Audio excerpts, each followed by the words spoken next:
I've been attending yard sales with my family for over 14 years, and what happened after we purchased a seemingly innocent decorative statue last spring revealed how dangerous it can be when sellers develop unhealthy, obsessive attachments to items they've already agreed to sell.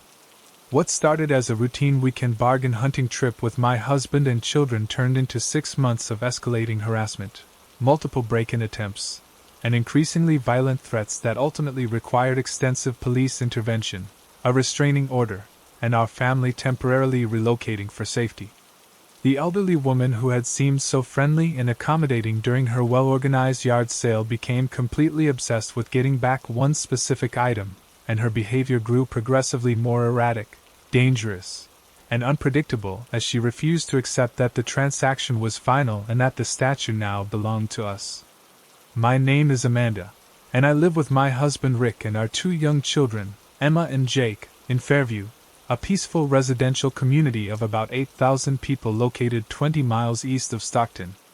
We've made weekend yard sale shopping a beloved family tradition since our kids were toddlers. It's an affordable way to find quality toys, clothing, books, and household items while teaching our children valuable lessons about budgeting, negotiation, and the importance of reusing items rather than always buying everything new.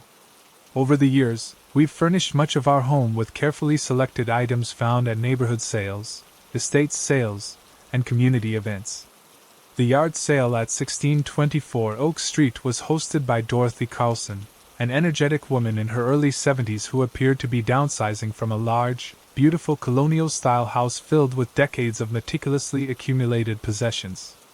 The sale, held on Saturday, April 15, 2023, was one of those massive, professionally organized multifamily events where seemingly every room in the house had contributed items, creating an almost overwhelming display of furniture, decorative objects, artwork, books, vintage clothing, kitchen equipment, and household goods spread across the front yard, driveway, and covered porch areas.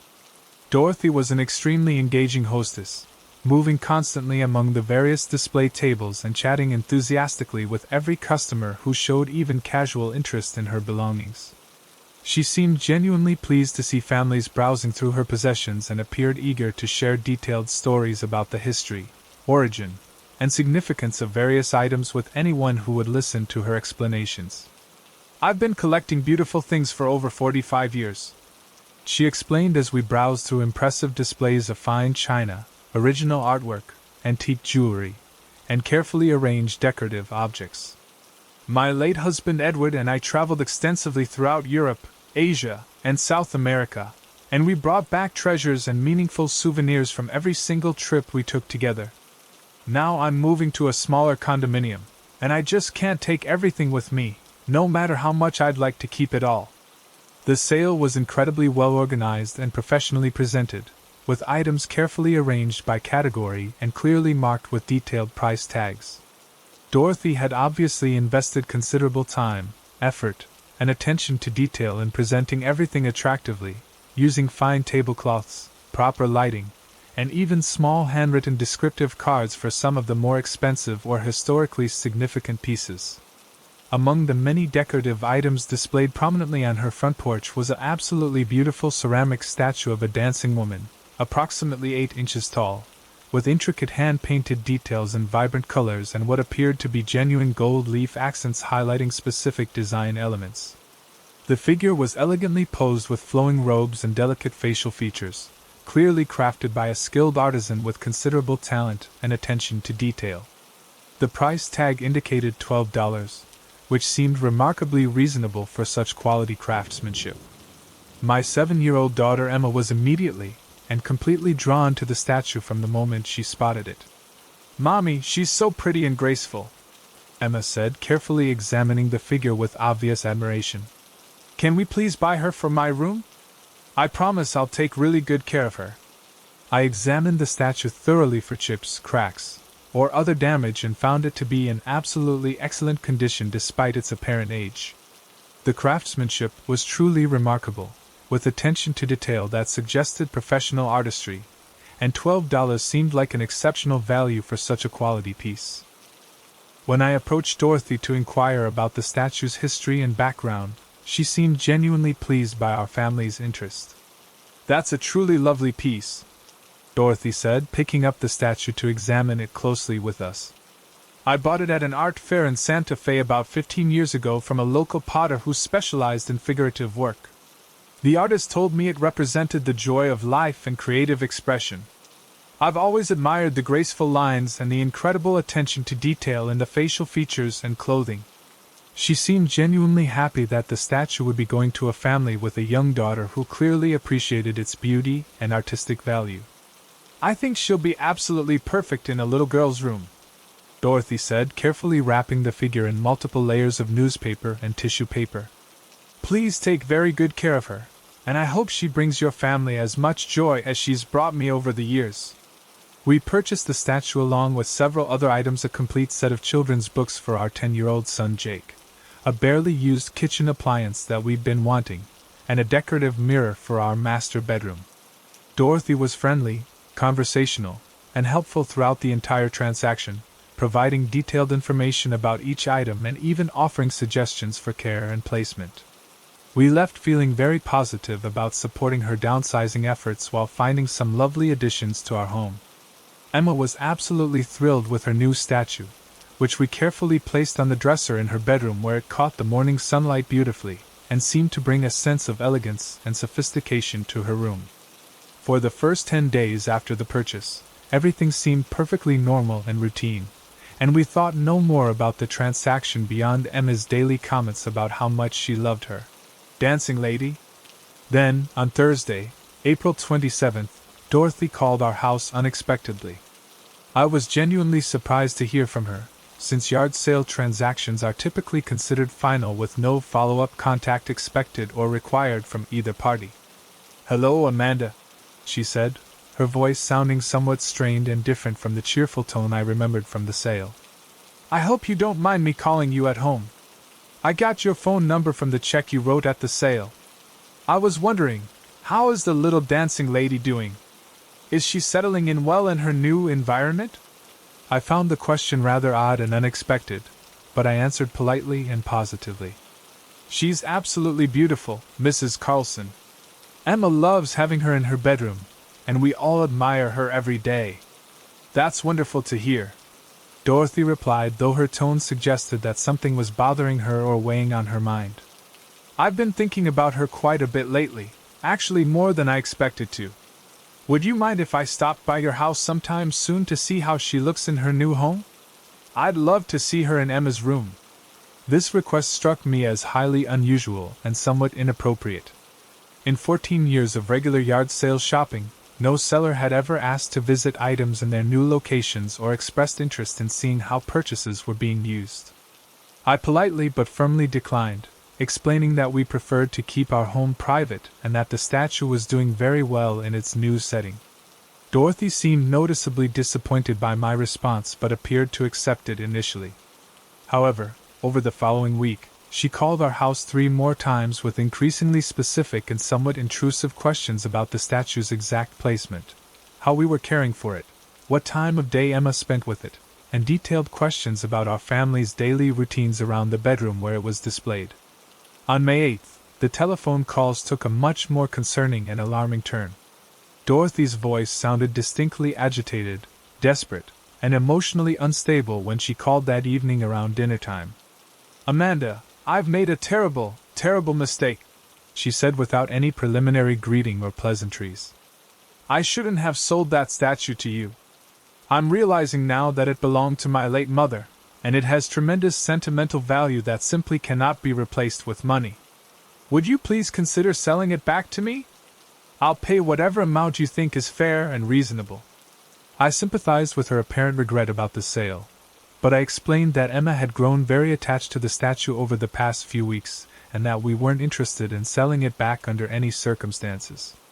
Dorothy immediately became much more insistent and aggressive, offering increasingly large amounts of money, first $50, then $100, eventually reaching $300 for what had been a $12 purchase. When I continued to politely but firmly decline her offers, her tone changed dramatically and became somewhat threatening. "You don't understand the situation," she said, her voice rising to an almost shouting level. That statue doesn't belong with strangers in some child's bedroom. It needs to come home where it belongs with people who truly understand its significance.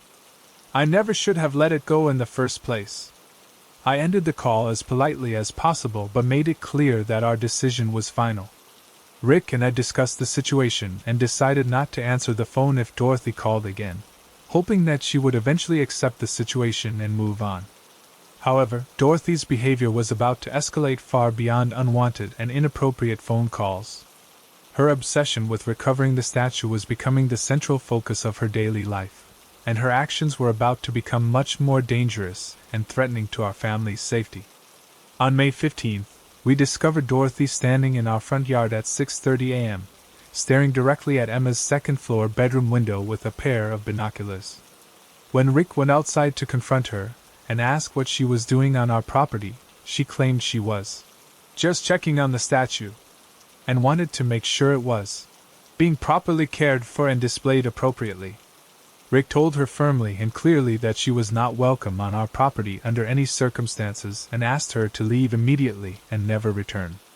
Dorothy became visibly agitated and began arguing loudly that she had a legitimate right to know how her precious family heirloom was being treated by strangers who didn't understand its true value and significance. We immediately called the Fairview Police Department, and Officer Lisa Chen arrived within 15 minutes to escort Dorothy away from our property. Officer Chen took a detailed report of the incident and advised Dorothy clearly that any further contact with our family, whether by phone, mail, or in person, would constitute harassment and could result in criminal charges. Dorothy seemed to understand the officer's warning and promised to leave us alone, but her obsession with the ceramic statue was far from over. In fact, her behavior was about to become much more dangerous and invasive. 2 days later, on May 17th, we returned home from dinner at my parents' house to find clear and unmistakable evidence that someone had attempted to break into our house during our absence. The lock on our back door showed fresh scratches and tool marks consistent with attempted lockpicking, and there were distinct footprints in the flower bed directly beneath Emma's bedroom window. Nothing appeared to be missing from the house after we conducted a thorough room-by-room search, but we noticed that the ceramic statue had been moved from its usual position on Emma's dresser to the windowsill, as if someone had been examining it closely or attempting to remove it from the room. We immediately called the police and reported the attempted break-in.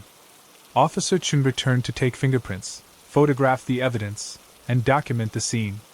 She noted that the intruder seemed to have focused specifically on Emma's bedroom rather than areas where valuable electronics, jewelry, or cash might typically be kept by families. Given Mrs. Carlson's recent behavior and obvious obsession with that particular statue, she's clearly our primary suspect in this attempted break-in, Officer Chen explained while completing her investigation. Unfortunately, we'll need more concrete evidence to prove definitively that she was responsible for this incident. We installed a comprehensive security system that weekend, including high-definition cameras covering all entrances to our house, motion sensors in every room, and door and window alarms that would alert us and the monitoring company to any unauthorized entry attempts. Rick also reinforced all our doors and windows with additional locks, security bars, and reinforcement hardware. On May 22nd, at 2:30 a.m., our new security system captured Dorothy attempting to break into our house using what appeared to be professional lockpicking tools. The high-definition footage clearly showed her working on our back door lock while repeatedly looking up toward Emma's bedroom window and muttering to herself. When the motion sensors triggered our alarm system and the monitoring company's sirens began sounding, she fled quickly in a dark red 2016 Honda CR-V. Police arrived within minutes of the alarm activation and arrested Dorothy at her home later that morning based on the clear video evidence. During the search of her property with a warrant, they discovered detailed floor plans of our house that she had somehow obtained, dozens of photographs of our family taken surreptitiously from outside our home over several weeks, and what appeared to be a shrine dedicated to the ceramic statue, complete with photographs, written descriptions of its daily placement in Emma's room, and what looked like offerings or gifts arranged around printed pictures of the piece. The most disturbing discovery was a detailed journal documenting Dorothy's daily activities and thoughts related to recovering the statue. She had been conducting systematic surveillance of our family for weeks, carefully noting our work schedules, the children's school routines, grocery shopping patterns, and the specific times when our house was typically empty and vulnerable to entry. During police questioning, Dorothy's deteriorating mental state became increasingly apparent and concerning. She insisted that the statue was calling to her spiritually, and needed to be returned to its proper family where it belonged. She had convinced herself that we were mistreating the piece and that she had a moral and spiritual obligation to rescue it from our home. "You people don't understand the deep connection I have with that piece," she told officers during her recorded interview. "It belonged to my beloved mother, and it's been trying to communicate with me telepathically since I made the mistake of selling it. I can actually feel its distress at being separated from its rightful home with people who truly understand its significance." However, the police investigation revealed that Dorothy had lied completely about the statue's history during the original yard sale transaction. It hadn't belonged to her mother or been purchased in Santa Fe from a local artist. She had actually bought it at a different yard sale only 6 months earlier, and had developed an unhealthy and obsessive attachment to it during that relatively brief period of ownership. Dorothy was formally charged with attempted burglary, stalking, harassment, trespassing, and violation of a police warning. She initially pled not guilty but eventually changed her plea to guilty on all charges after her court-appointed attorney explained that the video evidence made her case impossible to defend successfully. She received a sentence of 18 months in county jail, followed by 3 years of supervised probation with mandatory mental health counseling. The court also issued a permanent restraining order prohibiting any direct or indirect contact with our family, including through third parties, mail, social media, or any other means of communication. During the court proceedings, Dorothy's adult children testified that she had been displaying increasingly erratic and obsessive behavior regarding her possessions for several years. They explained that she had developed unhealthy emotional attachments to various objects and had experienced severe difficulty parting with items even when downsizing was absolutely necessary for practical and financial reasons. The family revealed that the yard sale had actually been organized and managed by Dorothy's children to help her make the transition to assisted living, and that she had agreed to sell her belongings only very reluctantly and under considerable family pressure. They had been completely unaware of her growing obsession with the ceramic statue until the police investigation began and brought the situation to their attention. The psychological evaluation ordered by the court diagnosed Dorothy with hoarding disorder complicated by anxiety and depression related to aging and loss of independence. Her obsession with the ceramic statue represented her inability to cope with the major life changes she was experiencing and her desperate attempt to maintain control over something she perceived as belonging to her permanently. For our family, the entire experience was traumatic and life-changing in ways we never could have anticipated. Emma developed nightmares about the statue lady, trying to break into her room and steal her dancing lady. We eventually moved the ceramic figure to our living room where it felt less personally threatening, but Emma never regained her original sense of joy and attachment to the piece. The incident taught us to be much more cautious about yard sale transactions and to trust our instincts when sellers seem overly emotional, attached, or reluctant about items they're supposedly willing to part with permanently.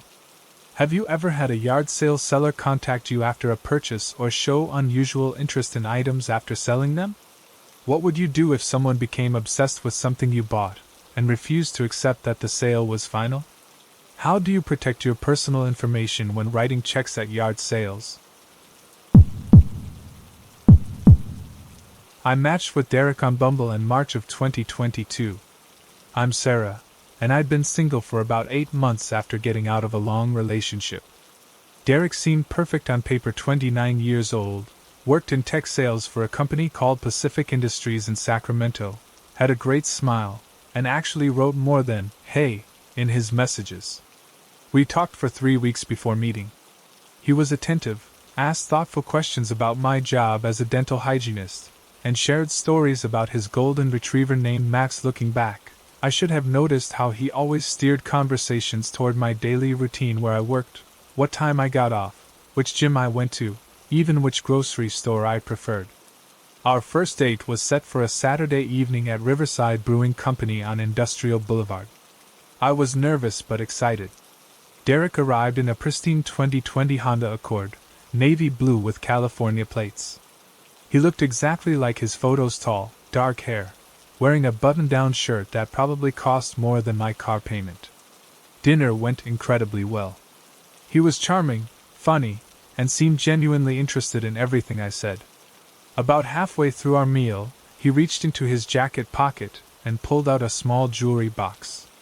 "I know this might seem forward for a first date," he said, looking almost shy. "But I saw this at the mall today, and it reminded me of you. Something about how elegant it looked." Inside was a beautiful silver bracelet with small decorative charms.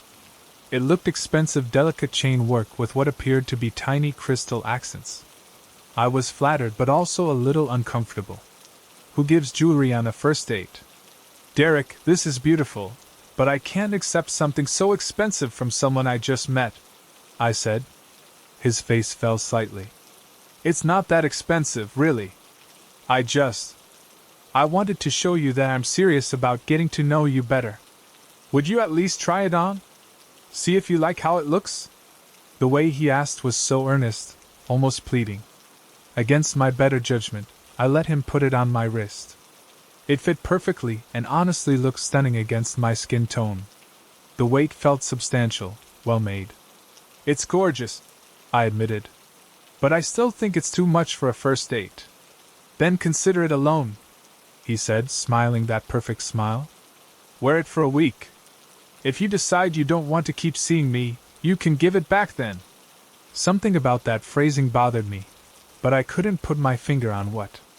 The rest of the date went smoothly.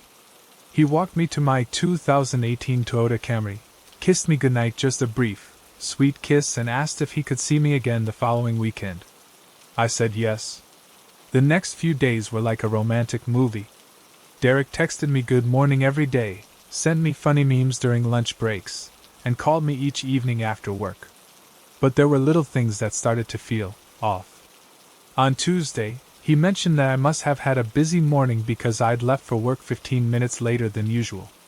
I laughed it off, saying I'd overslept, but privately wondered how he could possibly know what time I typically left for work. Wednesday, he asked how my workout went at Planet Fitness. I hadn't told him I'd gone to the gym that day. When I mentioned this, he said I'd posted about it on Instagram, but when I checked, I hadn't posted anything fitness-related in weeks. Thursday evening, during our phone call, he casually mentioned that I should be careful walking to my car after work because the parking lot behind Westfield Dental Associates seemed poorly lit. I definitely hadn't told him where I worked, at least. I didn't remember doing so.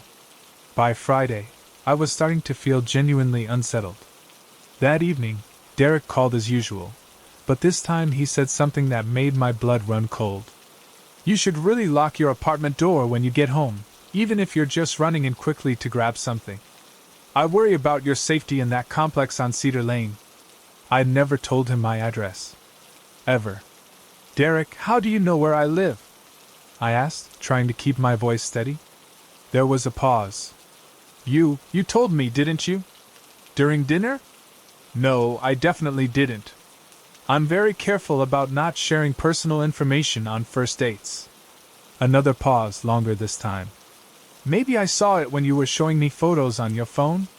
Sometimes the location data shows up?" That was possible, I thought, though I couldn't remember showing him anything that would have had my address visible. But it was late, I was tired, and I wanted to believe there was an innocent explanation. Saturday came, and Derek took me to dinner at Romano's Italian Kitchen on Main Street. He arrived in the same Honda Accord, but something felt different. He seemed more attentive to my movements, watching my hands, particularly focusing on the bracelet I was still wearing. During dinner, he excused himself to use the restroom. While he was gone, I examined the bracelet more closely. The charms were beautiful, but one of them felt slightly different from the others. It was perfectly round, about the size of a pearl, but it had a tiny dark spot in the center that almost looked like. "Everything okay?" Derek asked, sliding back into his seat. "Just admiring the craftsmanship," I said, but my heart was racing. That night, after Derek dropped me off, I did something I'd never done before. I googled how to tell if someone was tracking you. What I found made me sick to my stomach. Hidden cameras and recording devices were becoming smaller and more sophisticated. They could be disguised as jewelry, buttons, even decorative objects. The articles mentioned that some stalkers use these devices to monitor their victims' daily routines. I grabbed a magnifying glass from my junk drawer and examined the bracelet under my desk lamp. The round charm that had felt different definitely had what looked like a tiny lens in the center. When I held it up to the light at a certain angle, I could see what appeared to be a small opening. With shaking hands, I used a small screwdriver to carefully pry open the back of the charm. Inside was a tiny electronic component with a battery, a small circuit board, and what was unmistakably a miniature camera lens and microphone. I felt like I was going to throw up. Derek had given me a piece of surveillance equipment disguised as jewelry. He'd been watching me, listening to my conversations, tracking my movements for an entire week. Every private moment in my apartment, every phone call with friends, every detail of my daily routine he'd seen and heard it all. My hands were shaking so badly I could barely dial 911. Sacramento Police Department, what's your emergency? I need to report stalking. Someone has been secretly recording me with hidden surveillance equipment. Officer Jennifer Martinez arrived at my apartment within 20 minutes, driving a Mark 2019 Ford Explorer Police Interceptor. She was professional, thorough, and took my report seriously. When I showed her the dismantled bracelet and explained the situation, her expression grew grave. Ma'am, this is definitely illegal surveillance equipment. You mentioned he seems to know details about your daily routine that you never shared with him? I told her about all the little comments Derek had made: my work schedule, my gym visits, my home address. Officer Martinez took detailed notes and photographed the device. We're going to need to contact the detective division about this. What you're describing suggests he may have been stalking you even before your first date. These kinds of surveillance devices typically require some technical knowledge to set up and monitor. The next few hours were a blur of police reports, detective interviews, and evidence collection. Detective Robert Thompson from the Digital Crimes Unit explained that the device in the bracelet was sophisticated. It could transmit video and audio in real time to a smartphone app and also stored data on a micro SD card. This isn't something someone buys on impulse, Detective Thompson told me. This is premeditated stalking behavior. He specifically sought out surveillance equipment and had it custom mounted in jewelry to give to you. The investigation revealed that Derek had been monitoring me for exactly 8 days. The device had captured over 200 hours of footage and audio from my apartment, workplace, and everywhere I'd worn the bracelet. The police were able to trace the purchase of the surveillance equipment to an online retailer, using Derek's credit card information from the dating app. When they searched his apartment on Elm Drive the following Tuesday, they found even more disturbing evidence. Derek had printed screenshots from the surveillance footage and created a detailed timeline of my daily activities. He had photos of me leaving for work, going to the gym, grocery shopping, all taken without my knowledge or consent. The most chilling discovery was a notebook where he'd written detailed plans for our relationship. He mapped out how he would gradually escalate his monitoring, eventually installing cameras in my apartment and car. The final entry talked about how he would help me understand that we belong together, even if I initially resisted. Derek was arrested on charges of stalking, illegal surveillance, and invasion of privacy. The district attorney explained that California's stalking laws had been strengthened in recent years to address exactly this type of digital stalking behavior. During the court proceedings, I learned that I wasn't Derek's first victim. 2 other women had reported similar experiences: expensive gifts on first dates that turned out to contain surveillance equipment. In one case, the woman had worn a necklace with a hidden camera for 3 weeks before discovering what it was. Derek eventually pleaded guilty to avoid a lengthy trial. He was sentenced to 2 years in prison and 5 years of probation with strict no-contact orders for all his victims. He was also required to register as a stalker and prohibited from using dating apps during his probation period. The whole experience changed how I approach online dating. I never accept expensive gifts from someone I've just met. I'm much more cautious about sharing personal information, and I always trust my instincts when something feels off. I also had my apartment swept for surveillance devices and changed all my locks, even though Derek never had access to my home. The detective told me that this type of stalking behavior is becoming more common as surveillance technology becomes cheaper and more accessible.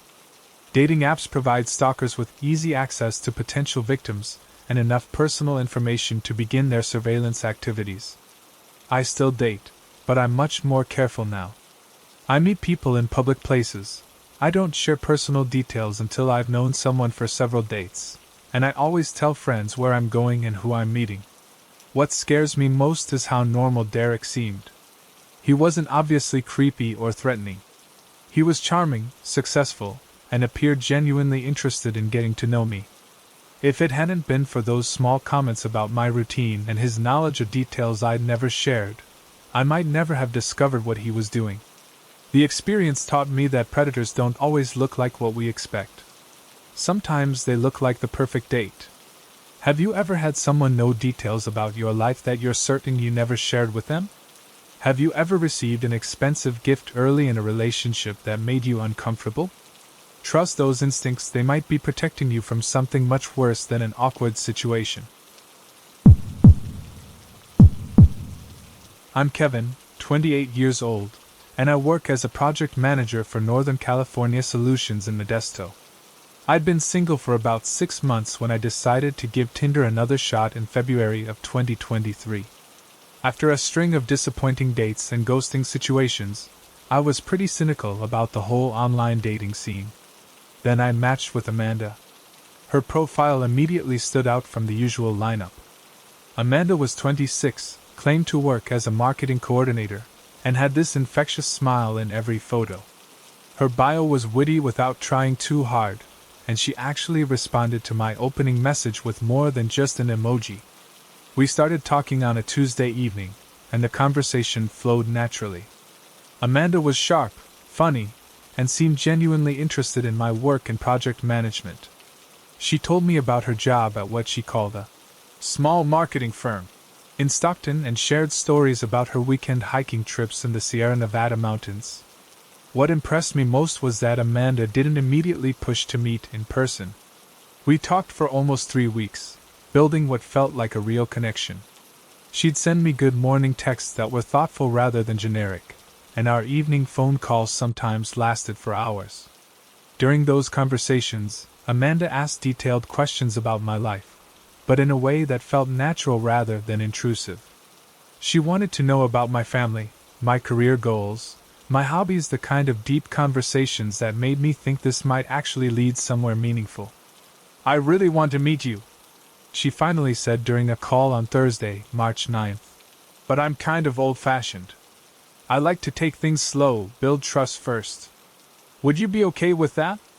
I respected that approach. In a world of hookup culture and instant gratification, Amanda's desire to build something real felt refreshing. We made plans to meet that Saturday for lunch at Bella Vista Cafe on University Avenue.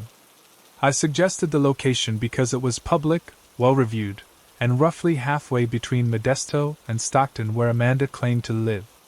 Saturday morning, I was getting ready for our date when something odd happened. I was in my bathroom shaving when I heard what sounded like a car door slam outside. My apartment on Magnolia Drive has thin walls, so I often hear neighbors coming and going, but this sound was right outside my bedroom window. I looked out and saw a maroon 2016 Hyundai Sonata parked across the street. A woman was sitting in the driver's seat, appearing to look directly at my building. The distance and angle made it hard to see her clearly, but something about the situation felt strange. I finished getting ready and left for the cafe in my 2019 Ford Escape, silver with California plates. In my rearview mirror, I noticed the maroon Hyundai pull out and follow the same route I was taking toward downtown Modesto. When I arrived at Bella Vista Cafe, Amanda was already there, sitting at a table near the window. She looked exactly like her photo's auburn hair, green eyes, wearing a blue sundress that complemented her complexion perfectly. What struck me immediately was how relaxed she seemed, like she'd been there for a while. "Kevin!" she called out, waving enthusiastically. "You look exactly like your pictures. I love that about honest people." As I sat down, I noticed Amanda's car keys on the table. The keychain had a Hyundai logo, and the key fob looked like it belonged to a newer model sedan. "Did you have any trouble finding the place?" I asked. "Not at all," Amanda said, smiling brightly. "I actually got here early because I was so excited to finally meet you. I've been looking forward to this for weeks." The date went incredibly well. Amanda was everything I'd hoped she would be: intelligent, funny, and genuinely engaging. We talked about travel, career aspirations, and shared stories about our families. The conversation flowed so naturally that 2 hours passed without me realizing it. "I had such an amazing time," Amanda said as we walked to the parking lot. "I hope we can do this again soon." "Definitely," I said, meaning it completely. "Are you free next weekend?" "I'll make myself free," she replied, giving me a hug that lingered just long enough to feel intimate without being inappropriate. As I drove home, I felt genuinely optimistic about dating for the first time in months. Amanda seemed like someone I could actually build something with, someone who shared my values about taking relationships seriously. That evening, Amanda texted me a long message about how wonderful the date had been and how excited she was to see me again. Her enthusiasm was infectious, and we ended up talking on the phone until nearly midnight. Sunday passed normally, with Amanda and I exchanging messages throughout the day. She sent me photos of her Sunday hike and asked about my plans for the upcoming week. Everything felt perfectly normal and healthy. Monday morning, I was running late for work and rushed out of my apartment around 8:30 a.m. As I hurried to my car, I noticed the same maroon Hyundai parked in almost the exact same spot across the street where I'd seen it Saturday morning. This time, I got a clear look at the driver. Auburn hair, green eyes, definitely Amanda. I walked over to her car, confused but not yet alarmed. "Amanda? What are you doing here?" She rolled down her window, looking flustered but trying to smile. "Kevin! Hi! I was in the neighborhood visiting a friend and thought I recognized your car." "You were visiting a friend? At 8:30 on a Monday morning?" "She works early shifts, so I was bringing her coffee before she left for work," Amanda said quickly. "I know it's weird that I'm here, but it really is just a coincidence." Something about her explanation felt rehearsed, but I was already late for work. "Okay, well, I need to get going. I'll call you tonight." "Sounds perfect," Amanda said, her bright smile returning. "Have a great day at work." As I drove to my office at Northern California Solutions on Corporate Plaza, I kept checking my rearview mirror. The maroon Hyundai wasn't following me, but the coincidence felt strange. Modesto wasn't a huge city, but Amanda lived in Stockton, nearly 30 miles away. What were the odds she'd be visiting a friend on my exact street? That evening, I called Amanda as promised. She was bubbly and energetic, asking about my day and sharing stories about her work. When I mentioned seeing her that morning, she laughed it off. "I told you, small world. My friend Lisa lives in your neighborhood. Actually, now that I think about it, we should all hang out sometime. I think you'd really like her." I asked Amanda for Lisa's last name, thinking I might know her since my apartment complex was relatively small. Amanda said she couldn't remember Lisa's last name off the top of her head but would get back to me. She never brought up Lisa again. Tuesday and Wednesday passed without incident, but Thursday morning, the maroon Hyundai was back. This time, Amanda wasn't trying to hide. When I came out of my apartment, she waved from her car and rolled down the window. "Good morning," she called out cheerfully. "I brought you coffee." She got out of her car holding 2 Starbucks cups, wearing jeans and a sweater that looked like she'd been wearing them for a while. Her hair was slightly messy, and she looked like she'd been sitting in her car for some time. "Amanda, what's going on? Why are you parked outside my apartment again? I wanted to surprise you with coffee before work." I know you're not really a morning person, so I thought this might brighten your day. How do you know I'm not a morning person? And how did you know which apartment building is mine? Amanda's smile faltered slightly. You mentioned it when we were talking about your daily routine. Remember? You said you always feel rushed in the mornings. I didn't remember saying that, but it was possible. Amanda, this is sweet, but you can't just show up at my home without asking. It makes me uncomfortable. Uncomfortable? Her expression shifted, showing hurt and confusion.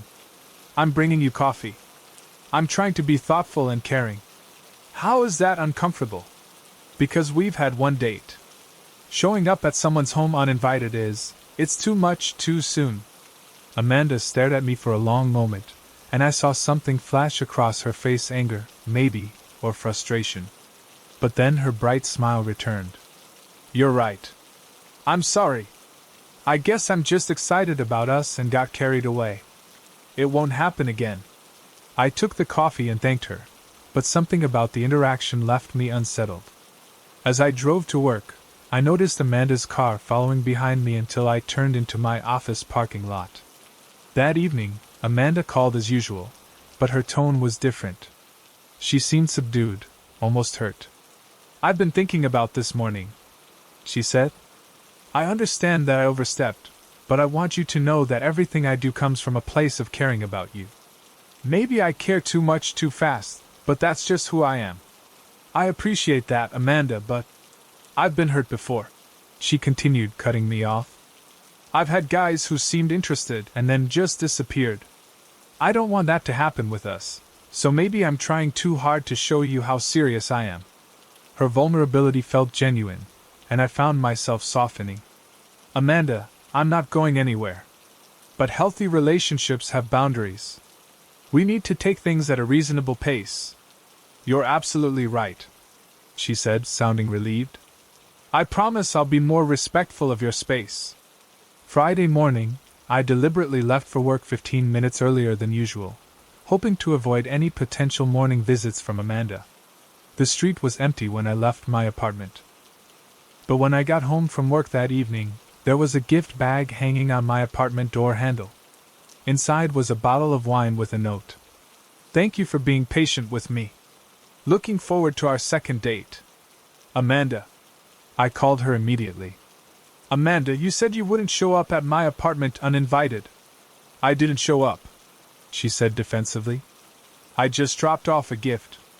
I didn't knock or expect to see you. I was being thoughtful while respecting your boundaries. Coming to my apartment at all without permission isn't respecting boundaries. There was a long pause. Kevin, I'm trying really hard here.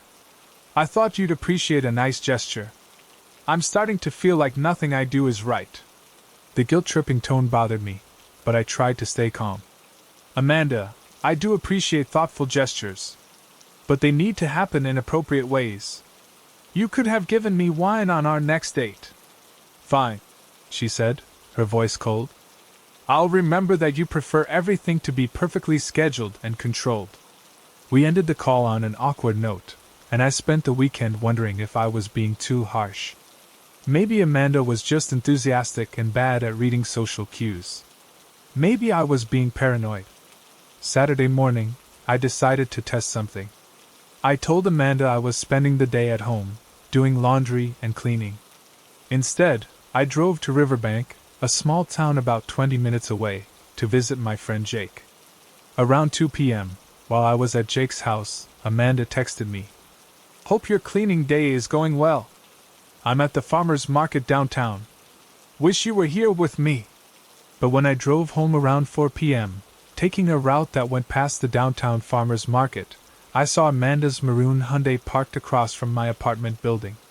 She was sitting in the driver's seat, apparently waiting. I parked in my usual spot and walked over to her car. Amanda looked genuinely shocked to see me. Kevin!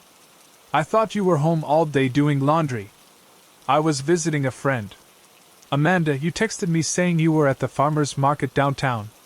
Her face went through several expressions: surprise, embarrassment, then defiance. I was at the farmer's market. Then I came here to see if you wanted to grab dinner. For how long have you been sitting here? Just a few minutes, she said quickly. Maybe half an hour. I looked at her car. The engine was cold, and there was a coffee cup in her cup holder that looked like it had been there for hours. Amanda, you've been watching my apartment. This is stalking behavior. Stalking? She sounded genuinely offended. Kevin, I care about you. I wanted to spend time with you. How is that stalking? Because I told you I wanted to stay home today, and instead of respecting that, you came here to monitor whether I was actually home. I wasn't monitoring anything. I was hoping we could spend time together. Without asking first. By lying about where you were and sitting outside my home for hours. Amanda got out of her car, and I could see she was getting angry. You know what, Kevin? I'm starting to think you're just looking for reasons to push me away. I try to be caring, and you call it stalking. I try to be thoughtful, and you call it inappropriate. Maybe you're just not ready for someone who actually gives a damn about you. Amanda, we've had one date. One date. This level of intensity isn't normal or healthy. One date where we talked for hours and had an amazing connection. She shot back. One date that came after weeks of phone calls and getting to know each other. We have something special, and you're trying to ruin it because you're scared. I realized this conversation wasn't going to resolve anything. Amanda, I think we should take a break from seeing each other. This situation has become too complicated. Her anger immediately turned to panic. No, Kevin, please. Don't do this. I know I've made mistakes, but I can fix this. I can give you space. Just don't give up on us. There is no us, Amanda. We went on one date. That's not true, she said, her voice rising. We've been building a relationship for weeks. You can't just throw that away because I made a few mistakes. I walked toward my apartment, but Amanda followed me. Kevin, please. Just give me another chance. I promise I'll respect your boundaries. I promise I won't come here uninvited anymore. Amanda, you need to leave. Now. Fine, she said, but her tone had turned cold again. But this isn't over, Kevin. What we have is too important to just walk away from. That phrase, this isn't over, sent chills down my spine. Sunday morning, I woke up to find Amanda's car parked across the street again. This time, I didn't confront her. Instead, I called the Modesto Police Department. Officer Michelle Santos arrived in a marked 2021 Chevrolet Tahoe and spoke with Amanda directly. When Officer Santos approached her car, Amanda initially claimed she was just driving through the neighborhood. But when asked why she'd been parked in the same spot for over an hour, Amanda became defensive and emotional. This is harassment, Amanda told Officer Santos. Kevin and I are in a relationship, and he's trying to use the police to control me. Officer Santos took detailed statements from both of us. When I showed her the timeline of Amanda's behavior, the unexplained appearances at my apartment, the lies about her whereabouts, the escalating frequency of her visits, she took it seriously. Ma'am, what you're describing is stalking behavior, Officer Santos told Amanda. The gentleman has asked you to leave him alone and stay away from his residence. You need to respect that. Amanda was issued a verbal warning and told to leave the area immediately. She drove away, but not before giving me a look that was equal parts hurt and furious. That afternoon, Amanda called me from a blocked number. How could you call the police on me? She sobbed. I love you, Kevin. Everything I did was because I love you. Amanda, you don't love me. We barely know each other. I know everything about you. I know you're kind and funny and that you deserve someone who appreciates you. I know you've been hurt before and that's why you're pushing me away. I know. I hung up and blocked the number. But Amanda wasn't done. Over the next week, she called from different numbers, created fake social media accounts to message me, and even showed up at my workplace. Each time, she maintained that she was trying to save our relationship, and that I was making a mistake by pushing her away. The final straw came the following Friday evening. I was having dinner with coworkers at Romano's Kitchen on First Avenue when Amanda appeared at our table. Kevin, she said brightly, as if nothing strange had happened. "What a coincidence running into you here!" My coworker Sarah immediately recognized the situation was problematic. "Kevin, do you know this person?" "This is Amanda," I said carefully. "Amanda, you need to leave." "I just wanted to talk," Amanda said, her voice taking on that familiar pleading tone. 5 minutes. That's all I'm asking for. The answer is no. You need to leave now, or I'm calling the police. Amanda's expression shifted to anger. Fine. But you're making a huge mistake, Kevin. You'll realize what you've lost, and when you do, I'll be the one who decides whether to forgive you. Restaurant security had to escort Amanda out while I called 911. Detective Robert Martinez from the Modesto Police Department met me at the restaurant and filed a formal stalking report. The investigation revealed that Amanda had been much more thorough in her surveillance than I'd realized. She'd somehow obtained my work address, my daily schedule, and had been following me for weeks before we even met in person. Most disturbing was the discovery that Amanda had lied about almost everything in her profile. She didn't work for a marketing firm in Stockton. She was unemployed and living with her parents in Modesto, less than 10 miles from my apartment. The hiking photos were taken from someone else's social media account.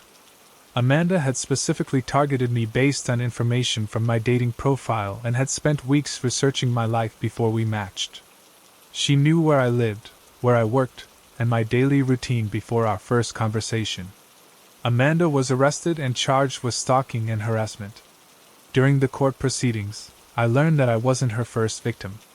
3 other men had filed similar reports about Amanda's behavior after meeting her on dating apps. Amanda eventually pleaded guilty and was sentenced to 4 months in jail, 18 months of probation, and mandatory psychological counseling.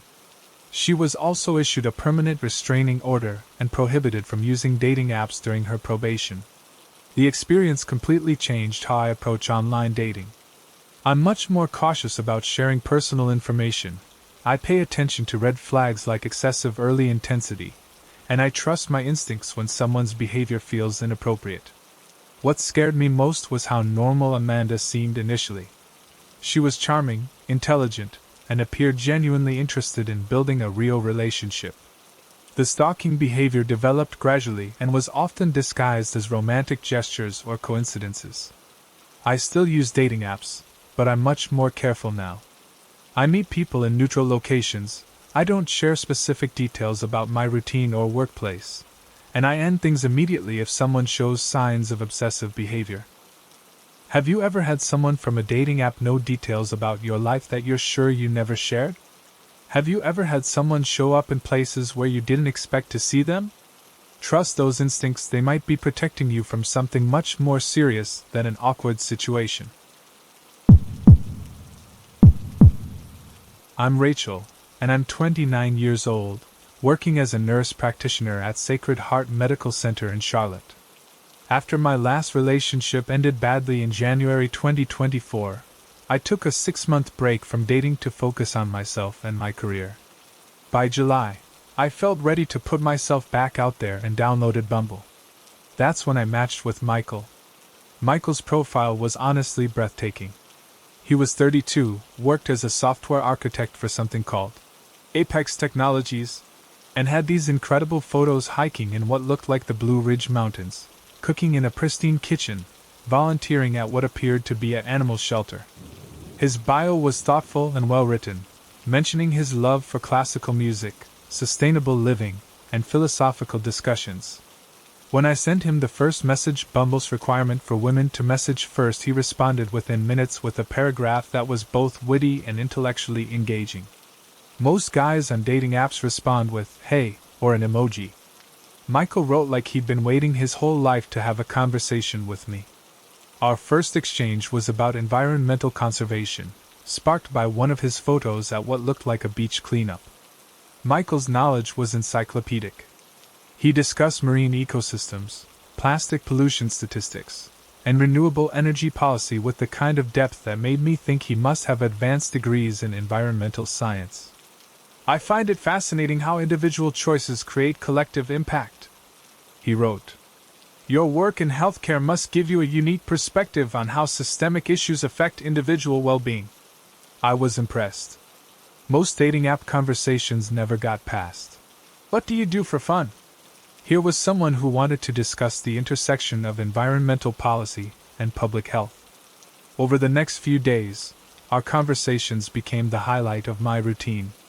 Michael would send me good morning messages that weren't generic, they were personalized based on our previous conversations, often referencing something I'd mentioned about my work schedule or weekend plans.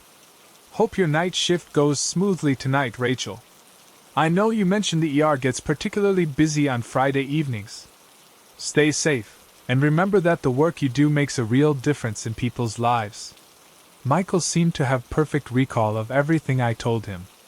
If I mentioned being tired because of a difficult patient case, he'd follow up days later asking how I was feeling.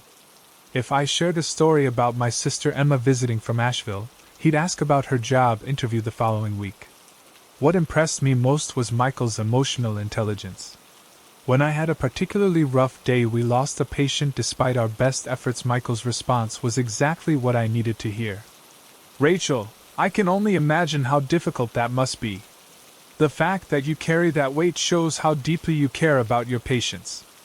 That compassion is what makes you exceptional at your job, even when the outcomes aren't what you hoped for. Please don't carry guilt for circumstances beyond your control. I'd never had someone respond to my professional struggles with such understanding and wisdom. Michael seemed to know exactly what to say in every situation. Our conversations ranged across every topic imaginable. Michael was knowledgeable about literature, art, current events, cooking, fitness, travel, everything. When I mentioned loving jazz music, he recommended specific albums and explained the historical context of different movements. When I shared photos from my weekend rock climbing at Crowder's Mountain, he discussed climbing techniques and safety protocols with expert-level knowledge. I've always been fascinated by the mental aspect of climbing, he wrote. The way you have to trust your equipment, your technique, and most importantly, yourself. There's something profound about that kind of calculated risk-taking. After 3 weeks of daily conversations, I was completely smitten. Michael felt like the perfect man, intelligent, emotionally mature, successful, and genuinely interested in my thoughts and experiences. Every message from him was thoughtful, every response was perfectly calibrated to continue our conversation in meaningful ways. That's when I started noticing small inconsistencies.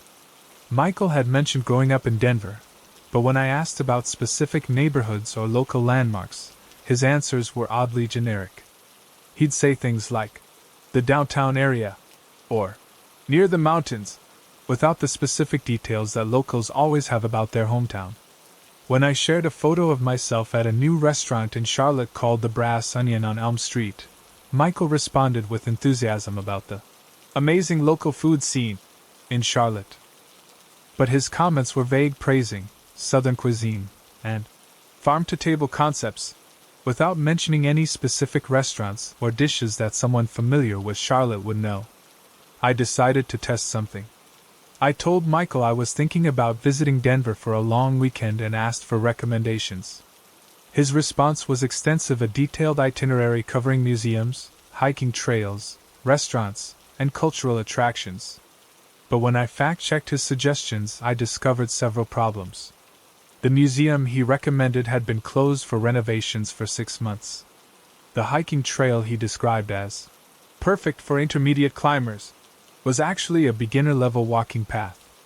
The restaurant he praised for the best green chili in the city had mediocre reviews and was known more for its tourist location than its food quality. These weren't the mistakes someone would make about their hometown. These were the kind of errors you'd get from someone researching a city online without actually living there. I started paying closer attention to our conversations. Michael's responses, while always perfectly written and emotionally appropriate, began to feel formulaic. When I shared exciting news, his congratulations followed predictable patterns. When I expressed frustration, his supportive responses hit the same emotional beats every time. More concerning was Michael's availability. He seemed to be online and ready to respond at all hours. Whether I messaged him at 6 a.m. before my shift, During my lunch break at 2 p.m., or late at night after getting home, Michael would respond within minutes with thoughtful, detailed messages. "Don't you ever sleep?" I joked after he responded to a 2 a.m. rant about hospital administration. "I'm a bit of a night owl," he replied. "Plus, when someone as interesting as you is sharing her thoughts, sleep seems less important." It was a sweet response, but it didn't really answer my question. Over the following days, I started noting timestamps on our conversations. Michael was responsive 24/7, regardless of time zones or reasonable sleeping schedules. When I mentioned this to my coworker Janet during our shift at Sacred Heart, she raised an eyebrow. "Rachel, that's either incredibly romantic or incredibly suspicious. No one is that available all the time." I decided to try something more direct. I asked Michael if we could video chat or talk on the phone. His response was immediate and reasonable sounding. "I'd love to hear your voice, Rachel. Unfortunately, I'm dealing with some family issues right now that are taking up most of my free time. My father is in the hospital, and I'm spending my evenings there. Could we wait until things settle down?" I felt terrible for pushing when he was dealing with family medical issues. But over the next 2 weeks, every time I suggested a phone call, Michael had a new excuse. Work emergency, family obligations, travel for business, always reasonable, always delivered with the perfect amount of apologetic regret. "I know this is frustrating," he wrote. "I want nothing more than to hear your voice and eventually meet you in person. You've become such an important part of my life, Rachel. Please be patient with me while I navigate these challenges." The message was emotionally perfect, but something about it felt practiced. I started doing research. I reverse searched Michael's photos and found that they appeared on multiple dating profiles across different platforms, sometimes with different names and ages. The hiking photo was used by David, 28, on Match.com. The cooking photo belonged to James, 34, on eHarmony. When I confronted Michael about this, his response was immediate and convincing. "Rachel, I'm horrified that someone has stolen my photos. This is exactly why I'm so cautious about meeting people online. There are too many scammers out there. I'll report those fake profiles immediately. Thank you for looking out for me." His response seemed genuine, and catfishing with stolen photos was unfortunately common on dating apps. But the seed of doubt had been planted. The breaking point came during what should have been our most intimate conversation. I had a terrible day at work. We'd had multiple trauma cases, I'd worked a double shift, and I was emotionally drained. I sent Michael a long, rambling message about burnout and questioning whether I was cut out for emergency medicine. His response was, as always, perfectly supportive and insightful. But as I read it, I realized I'd seen similar language before. Michael had used almost identical phrasing when comforting me about other work-related stress.